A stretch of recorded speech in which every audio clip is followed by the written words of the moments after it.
Well, hello, Young and the Restless Daily Recap fans. Today's daily recap is for Friday, the 14th, Friday, July the 14th.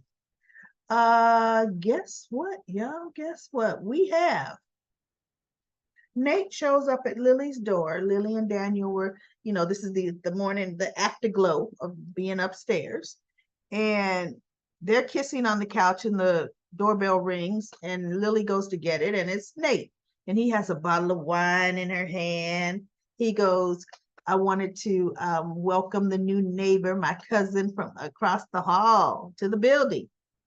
And she goes, what? Thank you, but you didn't have to do this. He goes, no, yes, I did. So he just proceeds to walk on in, and Lily's like, okay, come on in then, right? And so he says hi to Daniel or something. And she goes, well, actually, Nate, Daniel and I were in. Daniel goes, no, I was just about to leave.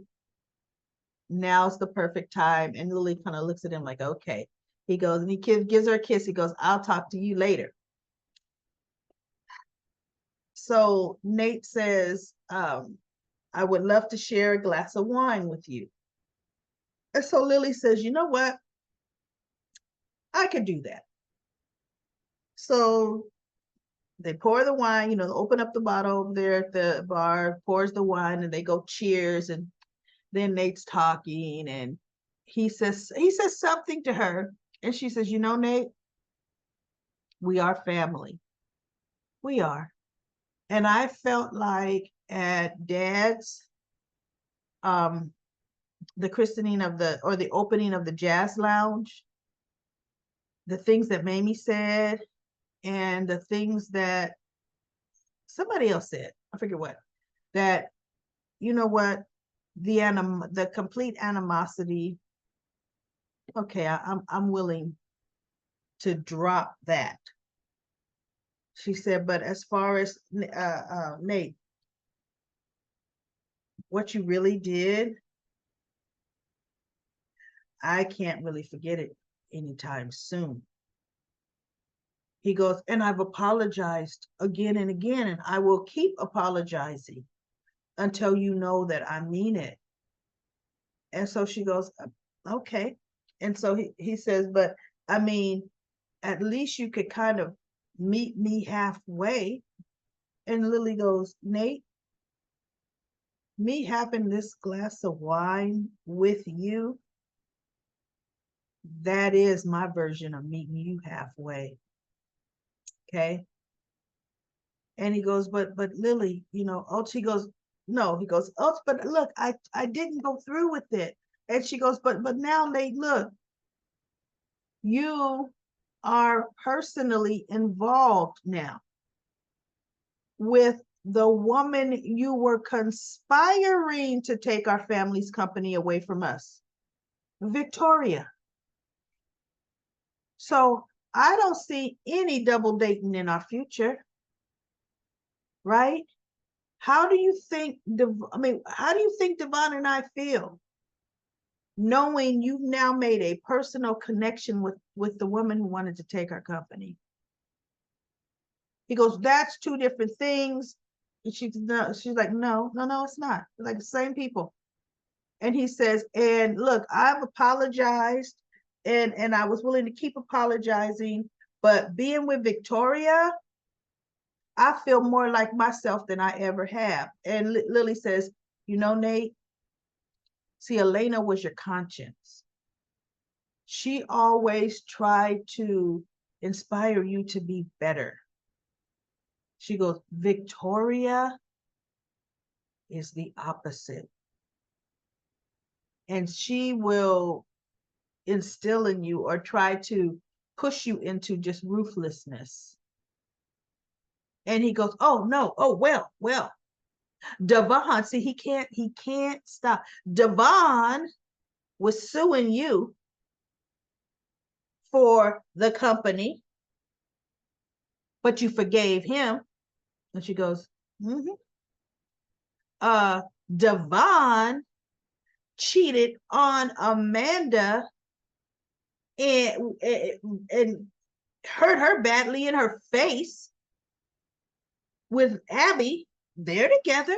And guess what? They are welcomed as Genoa City's next power couple. But yet, I can't be with Victoria. Because, see, one thing Lily didn't say, the way you heard Elena, she didn't say that. She was just saying what a good influence, a positive person Elena is, right? And so he says, Victoria and I are going to be together, and we're happy. So if you can't accept her, then there's no point in me trying to continue to mend fences. And he put the drink down. He goes, I'll be going. And she looks at him like, well, she look good. I didn't invite you anyway. Don't let the door hit you. You know, Nate, get out of here. So he leaves. And then the rest of Summer talks to Chance.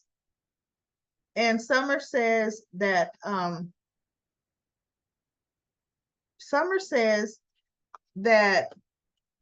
my mother's going to give herself in. You know, I don't know when, but she's ready. She's ready to just, you know, pay her dues, do whatever she has to do to start making things right. And Chance looked at her. He goes, and how do you know that? She goes, because I talked to my mother. And he goes, oh, so much for us working together, right? Because you sure didn't give me a call. And so she looked at him. She goes, the point is, it's going to be over soon, right? So now, guess what happens? You see Phyllis lurking around the corridor. She knocks on the door. You know, she's got that hat on, long red hair with glasses. And guess who opens the door? Carson. Carson opens the door. That was great. That was phenomenal that Carson opened that door. I said, oh my God, he's back. Wowzers. And Phyllis was like, okay, it's you. So she comes in and she goes, is this a trap? I was thinking this is going to be a trap. And he goes, no, it's me. And so she takes her hat off and she goes, oh my God, Michael did it. He said he was going to do it. Michael did it. And then all of a sudden, Tucker comes from, you know, the bathroom area. And he goes, well, actually, it wasn't Michael. It was me. I did it. And she goes, wait a minute. Wait. Okay. Is SWAT coming? You know, she's like, and he goes, no. He goes, I found Carson. And Phyllis goes, so why, looking at Carson, why would you work with him? Didn't Stark pay you enough? And so Tucker said, no, you know, I'm offering him something. He says, but what he's going to do is he is going to testify the kind of man Jeremy Stark was. Yeah. And then this is Carson. I was afraid for my life. He threatened me. And I knew I had to do what he said. He goes, and he's also going to testify that he witnessed you killing Stark in self-defense. Yep. He came after you. And it was self-defense. You had to. You had to. And she's looking at Carson. And she goes, why would you do this? Why would you give up your freedom? She's asking Carson this. Because see what? Is this a trap so that, yeah, I'll turn myself in and then you're going to take off and throw me under a bus? And so Tucker says, no. He's going to do his time. And I'm going to take care of his mother very well, very handsomely. And he's like, yeah, mama, Mhm. He goes, see, Carson doesn't want to be looking over his shoulder the rest of his life, not being able to make sure his mother's okay. I'm going to take care of that for him. On top of the fact that hopefully he's going to get off early for good behavior, right? And hopefully his sentence won't be too long, because he was a victim too. So Carson's like, mm-hmm. So she goes, so Tucker looks at Carson. He goes, listen, go to the suite. I want you to order anything you want from room service. Order anything. I'll be up a little later to talk to you, okay? He goes, yes, Mr. McCall. Yes. And he leaves. Now, mind you, Victor's people couldn't find him. Michael's people couldn't find him. The GCPD couldn't find him. But Tucker, in one day, his men found him. And Tucker said the right number and said the right thing for Carlson. I just said the man, Carson, right? So he leaves, and Phyllis, she sits down. She goes, look. Well, she was already sitting, but Tucker comes over in front of her. She goes, you have to help me understand. I'm missing a whole big piece of this. Why would you help me? There's no reason that you would help me, that you would find Carson, that you would make this arrangements for me. What's in it for you? And he goes, oh, have you heard? Ashley and I got engaged. Phyllis just looks at him like, oh, like, still, so? And he goes, oh, and we started a new company. It's called Simply Ashley. It's a cosmetics company. Phyllis says, yeah, and we need another cosmetics company in Genoa City. He goes, but see, here's what we need, Phyllis.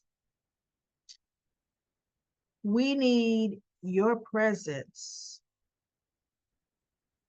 for Diane. She goes, what? Yeah. We need you to be a distraction for Diane. We need you to knock her off her game. She goes, no. This is how I got in this mess to begin with, was my hatred and vendetta against Diane. I'm not going to go back to that. And I'm thinking, Phyllis, you were just in the park earlier today when you were writing your note, or was that yesterday, talking about Diane won, and you stood up and said, oh no, she ain't won nothing. Because I'm Phyllis Summer. You haven't forgot about nothing. And all you got to do is take one look at Diane, and that hatred and revenge comes right back. You better have the backing of Tucker and Ashley, right? Better than Stark. So anyway, he says, look, no. We don't need you faking any deaths or anything. The mere sight of you knocks Diane off her game. The mere sight of you. See, now we're getting ready to get you vindicated, get these charges from off your head. Then you're going to be able to walk around Genoa City with your head held high. Diane will not be able to handle that. Just the mere presence of you. Okay? So that's what we need you to do. Just be like fingernails on a chalkboard. That's it. So she can't think of nothing. And that's when Diane will make her mistakes. And see, then she'll be doing dangerous things with Jabot. And then Phyllis says, no, my daughter's company is under the Jabot umbrella. I'm not about to do nothing because he goes, and then Ashley and I are going to come in and swoop up or ruin Jabot. She goes, I'm not about to do anything that's going to jeopardize my daughter's company. He says, we are not about to do anything to jeopardize Marquetti at all. She says, Diane works for Chabot. Oh, did you hear? She got a nice C-spot job.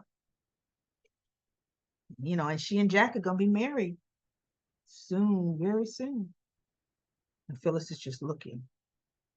So he said, now look, it's like this. I can give it or I can take it away. And he said this while Carson was there. Carson was there. He goes, see, he can do what we need him to do. Get paid very well for it. Or he can get paid to disappear, never to be seen again. So Phyllis is looking. She's thinking, oh my goodness, okay. All right, all right. So then the next scene, Tucker's downstairs at the bar area, and we have a knock on Phyllis's door.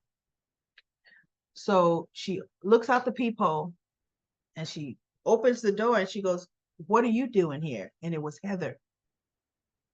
And I thought, what's Heather doing there? She goes,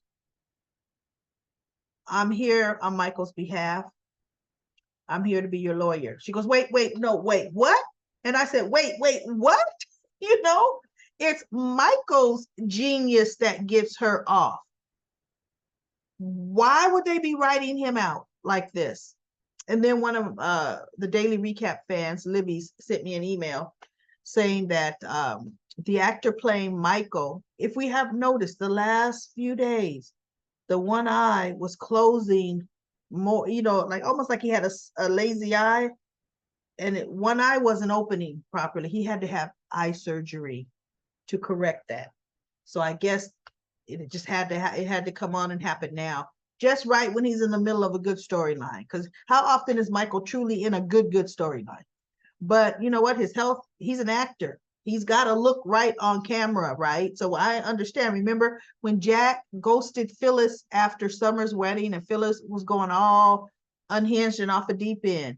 He had to have emergency eye surgery to correct his eye, because if he didn't have the surgery, he could have went blind in one eye. So that's when he left and just ghosted her. So she thought. But anyway, so Heather says, Michael brought me up to speed. He's on a plane right now to Singapore. Gloria got into some trouble and he has to go get her out of it. And Phyllis looked, she goes, Gloria's always in trouble. Gloria's little situation over my life. And so Heather looked at her and said, Gloria is his mother, Phyllis. And Phyllis looked at her. Well, I don't know. I mean, you? And she goes, me. I'm one of the best, me. Daniel called me and asked me to step in. And then Michael brought me up to speed. My only thing is, wait a minute. Phyllis is his best friend. Why didn't Michael say, hey, best friend, girlfriend, the woman I promised you, I'm gonna be there for you. I gotta skip out on a plane. Why didn't he tell his best friend? To me, she was owed a phone call from him, but okay, right? It's not like when you get to the airport, you don't have to wait an hour or two before you get on the plane. He didn't take the Newman jet because he doesn't work for Victor anymore right now. So anyway, Heather says, look, I'm prepared. I mean, everything is hinged on this Carson person. And Phyllis says, yeah. And she goes, but Michael's people got close to him. They were so close. And then he just disappeared. And Phyllis says, oh, yeah. Oh. But I, you know what? I'm optimistic. He'll turn up. I'm optimistic. She goes, really? She goes, yeah. Mm-hmm. So she looks at Heather and she goes, you know what? Okay, you're hired. Okay, you're hired. I have no choice. You're hired. And Phyllis says, okay, let's get started. Let's get to work. So she goes, Phyllis looks at her, and then there's another knock on the door. So Phyllis peeks through the peephole. Peephole opens it. It's Daniel and it's Summer. And they hug her. And Daniel said, okay, so you're cool. Mom, you're cool with Heather. Heather's the best since Michael's not available. She goes, yes, Daniel, I'm cool with Heather. She goes, okay, because Heather did this as a favor to me. And he goes, thank you, by the way. She goes, of course, Daniel. You know, isn't it interesting? Now, this is the original Heather, and of course, the original Daniel. She seems like she's so much better than him. Like, she would never have gone for someone like him. Heather seems like she's a true class act, and I don't see her wanting the artsy guy, right? So anyway, Phyllis says, okay, so what's next? And Phyllis and Chance are at Crimson Lights talking, and not Phyllis and Chance, Christine and Chance. And she's like, yeah, Michael's going to try to pull a fast one. I wish I knew what he was going to be up to. And I wish, we knew where Phyllis was. We need to get this thing started and blah, blah, blah, blah. So Chance is getting up to go get a refill on his coffee or something. And his phone rings. And he answers it. And Heather says, Detective Chancellor. Heather, whatever her last name is. I don't even know if she's going by Romalotti. I am representing Phyllis Summers, and Phyllis is ready to turn herself in. And he goes, really? She goes, yes. And she told him where. And Chance hangs up, and he looks at Christine, and he goes, Phyllis is ready to turn herself in. Now, I thought I got pictures of this. I completely forgot because I really wanted them. As Phyllis came down the stairs, because first, Heather comes down the stairs, and then Daniel and Phyllis, Heather, and then Phyllis. And as Phyllis is coming down these stairs, unapologetically on her face, looking at Christine like, yeah, and you still ain't gonna get me. And Christine is looking at Phyllis, and she says, finally, see, after all the trouble and the problems you have caused this town and your daughter, who's also facing charges. And Phyllis just looks at her.